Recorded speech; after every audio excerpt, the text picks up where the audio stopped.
तो भैया दुनिया सुधर जाएगी लेकिन पाकिस्तान और पाकिस्तान के क्रिकेट प्लेयर नहीं सुधरने वाले। एक और क्रिकेट प्लेयर जिनका भाई साहब थोड़ा ठीक ठाक नाम था, जिन्हें मतलब ऑडियंस थोड़ा रिस्पेक्ट देती थी, भाई साहब उन्होंने भी अपनी इज्जत गंवा दी। भाई ऐसी ट्वीट कर दी जिसके बाद वो ट्वीट रातों रात वायरल हुई और उस प्लेयर की ऐसी तैसी हो गई। मैं बात कर रहा हूँ फ़खर जमान की। आप लोग को पता होगा अभी रिसेंटली पाकिस्तान की टीम ने इंग्लैंड से टेस्ट मैच खेला और उस टेस्ट मैच में जिस तरीके से इंग्लैंड वालों ने पाकिस्तानियों को रख रख के दिया, आप लोगों ने उसमें देखा हुआ था। अगर आप लोगों ने नहीं देखा है तो मैं आपको बता दूं कि पाकिस्तान के खिलाफ इंग्लैंड की टीम ने अपनी एक ही पारी में पता है कितने रन मारे हुए थे? पूरे के पूरे 823 रन। मतलब टेस्ट मैच में विदाउट आउट हुए 823 रन मार दिए इंग्लैंड वालों ने और भाई साहब डिक्लेयर कर दिया। अगर पारी डिक्लेयर करने वाली बात ना होती ना तो भाई ये इंग्लैंड वाले ना पाकिस्तानियों को पूरे पूरे 1000 रन तो मार ही देते। 1000 तो मैं कम बता रहा हूँ, 1200 रन आप लोग मान के चलिए। क्योंकि देखिए इंग्लैंड की टीम जिस हिसाब से वहाँ पे खेल रही थी, ऐसा लग रहा था कि वो 1200 बना देंगे, लेकिन जल्दी जल्दी के चक्कर में वो थोड़ा आउट हो गए। इस वजह से उन्हें थोड़ा पारी अपना डिक्लेयर करना पड़ा क्योंकि मैच को भी जीतना था। नहीं तो भाई 1200 रन ये पाकिस्तानी बॉलर खा जाते। और कहाँ मैच हो रहा है?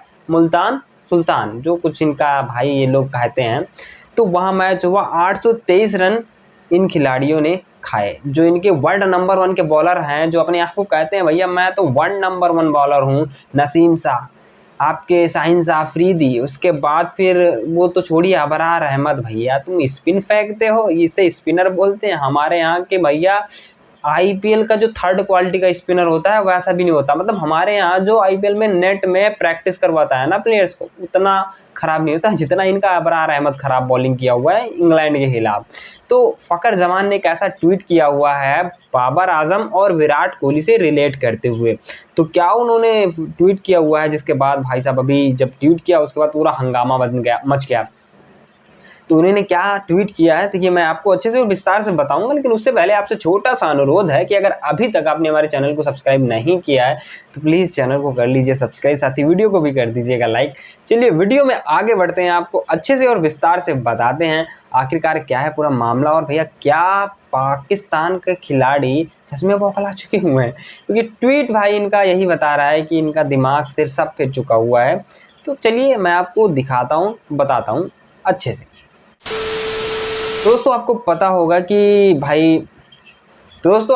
होगा कि पाकिस्तान इस समय इंग्लैंड से टेस्ट मैचेस खेल रही है। पहले टेस्ट मैच में जिस तरीके से इनका बुरा हाल हुआ, 823 रन पड़े, उसके बाद फिर पाकिस्तान क्रिकेट मैनेजमेंट और पाकिस्तान बोर्ड ने ये डिसीजन लिया कि भैया बाबर आजम, नसीम शाह और शाहीन अफरीदी को वो अगले टेस्ट मैच में ड्रॉप करेंगे। ड्रॉप क्यों करेंगे उसका कोई साफ रीज़न इन लोग ने नहीं दिया। अब भाई लोग अलग अलग चीज़ें बताने लगे, कह रहे थे कि भाई बाबर आजम का परफॉर्मेंस नहीं आ रहा है इस वजह से उन्हें बाहर किया जा रहा है, शाहीन अफरीदी का परफॉर्मेंस नहीं आ रहा है इसलिए किया जा रहा है, सेम नसीम शाह का भी वही है कि भाई परफॉर्मेंस नहीं आ रहा है इस वजह से इनको जो है बाहर किया जा रहा है। तो इस चीज़ को जब फ़खर जमान ने देखा, जब फ़खर जमान को ये चीज़ पता चला कि भैया बाबर आजम बाहर हो रहा है, मतलब मेरा फेवरेट कैप्टन, मतलब उसको कैसे ये लोग बाहर कर सकते हैं, तो उन्होंने ट्वीट किया। हाँ चलो भाई तुमने ट्वीट किया ये ठीक बात है, लेकिन भाई साहब इन्होंने जो ट्वीट किया हुआ है उसमें विराट कोहली से कंपेयर करते हुए बाबर आजम का ट्वीट कर दिया। तो उन्होंने क्या ट्वीट किया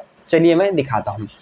इन्होंने लिखा हुआ है, पहले मैं आपको पूरा पढ़ के दिखा देता हूँ। इन्होंने लिखा हुआ है, it's concerning here suggestions about dropping Babar Azam. India didn't bench Virat Kohli during his rough stretch between 2020 and 2023 when he averaged 19.33, 28.21 and 26.50 respectively. If we are considering sidelining our premier batsman, arguably the best Pakistan has ever produced, it could send a deeply negative message across the team. There is still time to avoid pressuring to panic button. We should focus on safeguarding our key players rather than undefaming them. भाई साहब पहले तो इन्होंने ये लिख कैसे लिया और इन्हें अंग्रेजी सिखाई किसने, ये तो मुझे समझ में नहीं आ रहा है। और दूसरी बात, चलो भाई लिख लिया, कैसे भी लिख लिया, एआई से चैट जीपीटी से कैसे भी लिख लिया इन्होंने, लेकिन इन्होंने ये जो कंपेयर किया हुआ है विराट कोहली से, इन्होंने कहा हुआ है कि भैया बाबर आजम को क्यों बाहर किया जा रहा है। दूसरी तरफ देखा जाए इंडिया की टीम, तो इंडिया की टीम ने विराट कोहली को कभी बाहर ही नहीं किया। 2020 से 2023 तक विराट कोहली का फॉर्म खराब रहा था, लेकिन उसके बावजूद भी उन्हें टीम से बाहर नहीं किया गया। अबे चूतिया, बात बताओ कब भाई साहब विराट कोहली का इतना खराब परफॉर्मेंस हुआ जितना बाबर का हुआ। मैं आपको बता दूं कि जितना बाबर आजम का प्राइम फॉर्म रहता है ना, उतना विराट कोहली का लो था। बाबर आजम जब तुम्हारा पीक पे रहा होगा ना, उतना विराट कोहली का लो था। ये मैं आपको बता दूं। ये मत कहो कि भाई विराट कोहली 19 से खेल रहा था, 28 से खेल रहा था, 26 से खेल रहा था। नहीं भाई, विराट कोहली ने काफ़ी सारी चीज़ें अचीव कर रखी हुई हैं। तो कृपया विराट कोहली को बाबर आजम से थोड़ा रिलेट मत करें, थोड़ा कंपेरिजन मत करें मेरे हिसाब से। और बाकी बात रही ये जो ट्वीट की, तो प्लीज़ भाई यार थोड़ा सोच समझ के ट्वीट किया जाता है। मतलब सीधे ही तुमने विराट कोहली से बाबर आजम का कंपैरिजन कर दिया। मतलब बाबर आजम का कंपैरिजन तुम अगर, चलो मान लेता हूँ मैं, इंडिया के प्लेयर से तुम केएल राहुल से करते, शुभमन गिल से करते, तो हाँ मैं मान सकता था कि चलो थोड़ा बहुत कंपेयर कर रहे हो। लेकिन तुमने भाई सीधा विराट कोहली से ही कंपेयर कर दिया, जिन्होंने भाई क्रिकेट में एक अलग ही जान फूंक दी।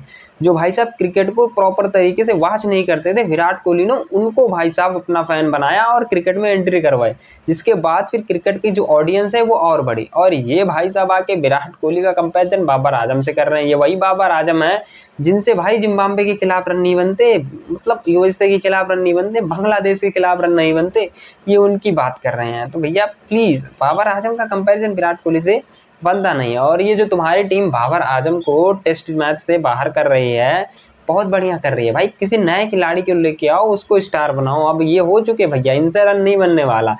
ये होता है ना क्रिकेट में, अगर आप एक बार पीछे चले गए तो फिर चले ही गए, फिर वापस बहुत कम ही प्लेयर आते हैं। वापस विराट कोहली जैसे प्लेयर आते हैं, रोहित शर्मा जैसे प्लेयर आते हैं, बाबर आजम जैसे प्लेयर कहाँ से आ जाएंगे भाई। और एक तो तुम लोग भाई कंपैरिजन कर करके उसका दिमाग ख़राब कर रखे हो। वो तो कभी नहीं कहता कि भाई मेरे ये है वो है, तुम लोग खुद ही उसका नाम ख़राब कर रहे हो। हालांकि जब ये बच्चा खेल रहा था मैं इसकी तारीफ़ भी करता था, लेकिन अभी ख़राब खेल रहे थे भैया, तो ख़राब बोलेंगे ना कि भाई यहाँ ख़राब खेल रहे हो। और जिस तरीके से 823 रन ये लोग मार खाए हैं, उसके बावजूद ये आते हैं 5 रन पे आउट होते हैं, तो भाई ये तो ठीक बात नहीं है। आओ थोड़ा ठीक ठाक तरीके से खेल के जाओ। 823 रन एक तरफ दिए जा रहे हो और दूसरी तरफ आ रहे हो 5 रन पे आउट होके चले जा रहे हो, और तुम सोच रहे हो कि भैया हम मैच जीत लेंगे। तो नहीं भाई, ऐसा नहीं हो सकता, मैच नहीं जीत पाओगे। तो फ़खर जमान जी, मैं आपसे यही कहना चाहूँगा, ट्वीट थोड़ा संभाल के करें। विराट कोहली को कंपेयर मत करें बाबर आजम से। आप ट्वीट कर रहे हैं बाबर आजम के बारे में, जितना करें, हम थोड़ी ना रोकने आ रहे हैं आपको, लेकिन विराट कोहली को इन्वॉल्व मत करें। फ़खर जमान, आपकी इतनी अच्छी रिस्पेक्ट है लोगों के बीच में, कम से कम उसे तो ना गंवाएं बाबर आजम के चक्कर में। बाबर आजम तो देखो अपना गंवा के बैठे हैं, तो कम से कम तुम तो ना गंवाओ। मैं यही चीज़ कहूँगा फ़खर जमान जी कि don't compare Virat Kohli and Babar Azam. Virat Kohli is a different player भाई, उसका ऑरा चलता है अभी भी भाई, जो लोएस्ट पे चल रहा है। तब तुम मतलब तुम्हारे जो बाबर भाई हैं उनका प्राइम फॉर्म वो होता है, अब ये समझ लो। बाकी क्या कहना है भाई आपको इस पे कमेंट सेक्शन में ज़रूर बताइएगा। कि आज की इस वीडियो में बस इतना ही। Thank you so much for watching, take care.